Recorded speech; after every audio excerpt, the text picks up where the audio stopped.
तुम मुझे फोर्स कर रहे हो ये काम करने के लिए, कोई सा भी काम करने के लिए तो हम टू यूज करते हैं। तुम मुझे मजबूर कर रहे हो तो यू आर कंपेलिंग मी। काय के लिए मजबूर कर रहे हो? टू स्मोक, है ना, सिगरेट पीने के लिए। तुम मुझे मजबूर कर रहे हो तो you are insisting me to put my signature this documents या ऑन दिस डॉक्यूमेंट्स। इस डॉक्यूमेंट पे सिग्नेचर करने के लिए तुम मुझे मजबूर कर रहे हो तो यू आर कंपेलिंग मी या यू आर इंसिस्टिंग मी, है ना। तो ये चीजें हम कर चुके हैं, इसका निगेटिव हमको करना है। जैसे एक नॉर्मल मैंने आपको बताया, आपके पास इज, आर, एम और वॉज और वर, ये सब है हेल्पिंग वर्ब्स, है ना। तो इसका जब हम करते हैं क्या बोलते हैं निगेटिव, तो हम इनके सबके बाद क्या यूज करते हैं? नॉट यूज करते हैं। तो he is not compelling me, they are not compelling me, I am not compelling you, he was not compelling me, और एक से ज़्यादा लोग हैं तो दे वर नॉट कंपेलिंग मी। ये तो आपका क्लियर हो गया कंटिन्यूस वाला। अब उसके बाद आप देखो, तुम मुझे मजबूर कर सकते हो तो यू कैन कंपेल मी। सकते हो मतलब कंपेल मी, जहाँ सकता आ जाए वहाँ पे हम कंपेल यूज करते हैं। तुम मुझे मजबूर कर सके या मैं उसको मजबूर कर सका, मैं उसको ये काम करने के लिए मजबूर कर सका, तो आई कुड कंपेल। और हमको बोलना है निगेटिव, है ना, तो आई कुड नॉट कंपेल। अब मैं मजबूर नहीं कर सकता तो आई कैन नॉट कंपेल, मैं मजबूर नहीं कर सका तो आई कुड नॉट कंपेल, मैं आपको मजबूर नहीं कर सका तो I could not compel you, मैं आपको मजबूर कर सकता हूँ, कर सकता था, है ना, मैं आपको मजबूर कर सकता था तो हम लिखते हैं कि आई कुड हैव, है ना, कोई सा भी काम कर सकता था तो कुड हैव, और मैं आपको मजबूर नहीं कर सकता तो आई कुडंट हैव, है ना, मैं आपको मजबूर नहीं कर सकता था, मैं आपको मजबूर नहीं कर सकता था तो आई कुडंट हैव, या फिर I could not have, I could have not compelled you, मैं आपको मजबूर नहीं कर सकता था तो I could have not compelled you, या फिर I couldn't have compelled you. मैं आपको मजबूर कर सकता हूँ तो I can compel you. Negative में तो हो गया आपका नहीं कर सकता। अब मुझे आपको मजबूर करना चाहिए, चाहिए के लिए हम यूज़ करते हैं शुड, है ना, चाहिए मीन्स शुड, और इसका निगेटिव बनाएंगे तो शुड नॉट, है ना। आपको मुझे मजबूर नहीं करना चाहिए तो you should not compel me. अब मैं आपको मजबूर कर सकता हूँ, है ना, ये भी हो गया सकता। अब आप ये देखो कि वह मजबूर करेगा, है ना, वह मुझे मजबूर करेगा, तो ये गागी के मतलब विल, तो आप बोलोगे he will compel me, he will compel me. अब मुझे उसने मजबूर किया, है ना, यहाँ पे भी आप क्या लगाओगे? विल नॉट, है ना, वह मुझे मजबूर नहीं करेगा, नहीं करेगा मीन्स विल नॉट, है ना, ही विल नॉट कंपेल मी। उसने मुझे मजबूर किया, में आप क्या लिखते हो? ही कंपेल्ड मी, उसने मुझे मजबूर किया तो ही कंपेल्ड मी। अब उसने मुझे उसने मजबूर नहीं किया, है ना, मुझे उसने मजबूर, क्योंकि हम निगेटिव्स पढ़ रहे हैं, उसने मुझे मजबूर नहीं किया। तो अब आपको मैंने पहले भी बताया कि जब ये यहाँ पे हमारे पास वर्ब का सेकंड फॉर्म है और इन दोनों के बीच में हमारे पास कैन, कुड, शुड, कोई भी हेल्पिंग वर्ब भी नहीं है और मोडाल भी नहीं है, शुड नॉट, हैव नॉट, कुछ भी नहीं है, तो हम डू से ही हमेशा निगेटिव भी बनाते हैं और डू से ही क्वेश्चंस भी बनाते हैं। जब हमारे पास वर्ब के और सब्जेक्ट के बीच में कुछ भी नहीं है, हेल्पिंग वर्ब भी नहीं है, मोडाल भी नहीं है, तब हम उस कंडीशन में, अब मैं बार बार आपको समझा चुकी हूँ, उस कंडीशन में हम डू का प्रयोग करते हैं, निगेटिव बनाने के लिए भी और क्वेश्चंस बनाने के लिए भी हम डू का यूज करते हैं।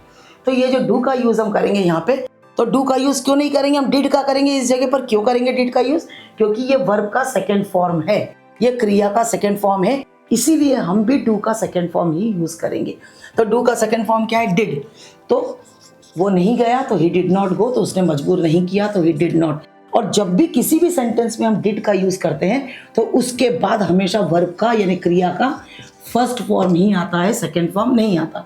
ही डिड नॉट कंपेल मी, है ना, उसने मुझे मजबूर नहीं किया तो ही डिड नॉट कंपेल मी, वो मुझे मजबूर नहीं कर सका तो ही कुड नॉट कंपेल मी, है ना। और मैं उसको अब ये देखो आप समझना, अगर आपको बोलना है उसने वह मुझे मजबूर करता है, प्रेजेंट टेंस में देखो, है ना, वह मुझे, ये नया वर्ड मिलेगा आपको, वह मुझे मजबूर करता है। वह जाता है तो ही गोस, वह खाता है, ही ईट्स, वह सोता है, ही स्लीप्स, वह हंसता है, ही लाफ्स। अब वह मजबूर करता है तो ही कंपेल्स या फिर ही इंसिस्ट, है ना, ही कंपेल्स या ही इंसिस्ट या ही फोर्सेस। तो आप क्या बोलोगे? वह मुझे मजबूर करता है तो ही कंपेल्स मी। अब वह अपने को पढ़ना है उसका निगेटिव, अब वह मुझे मजबूर नहीं करता है, तो अब यहाँ पे वर्ब में एस है।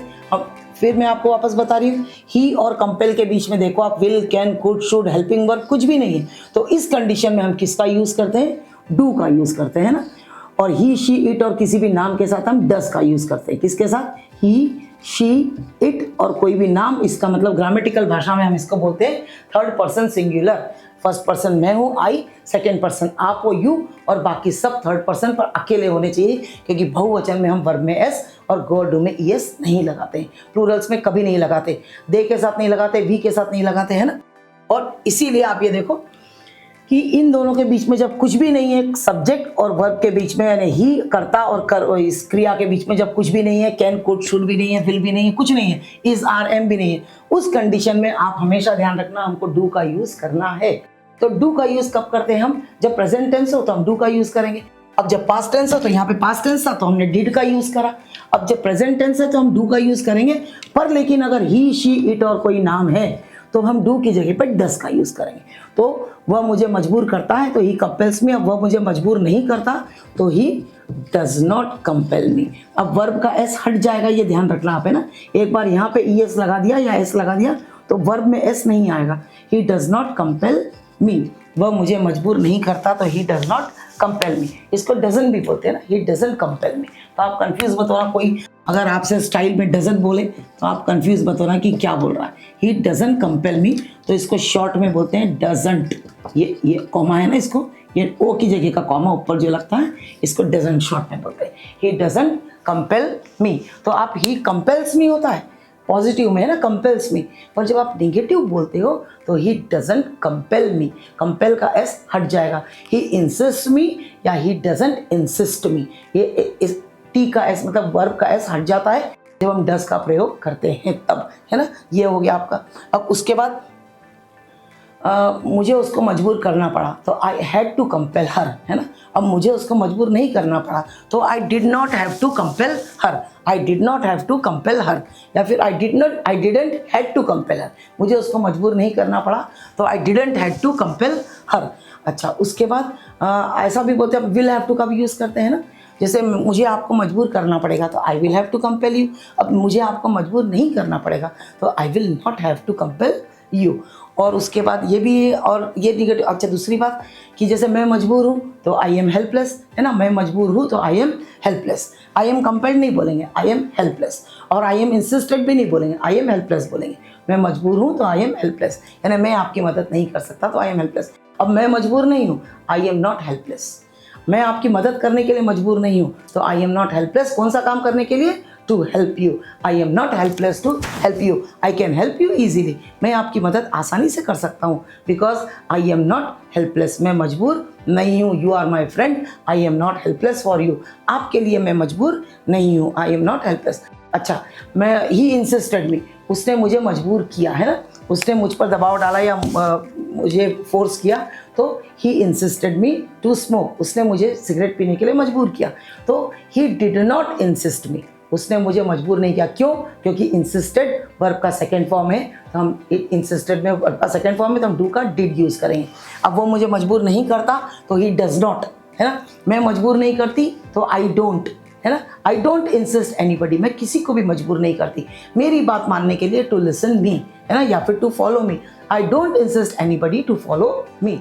या वो मजबूर करता है तो ही इंसिस्ट, और वो मजबूर नहीं करता तो ही ऑल्सो डज नॉट, वो भी मजबूर नहीं करता, he also doesn't insist anybody. Thank you.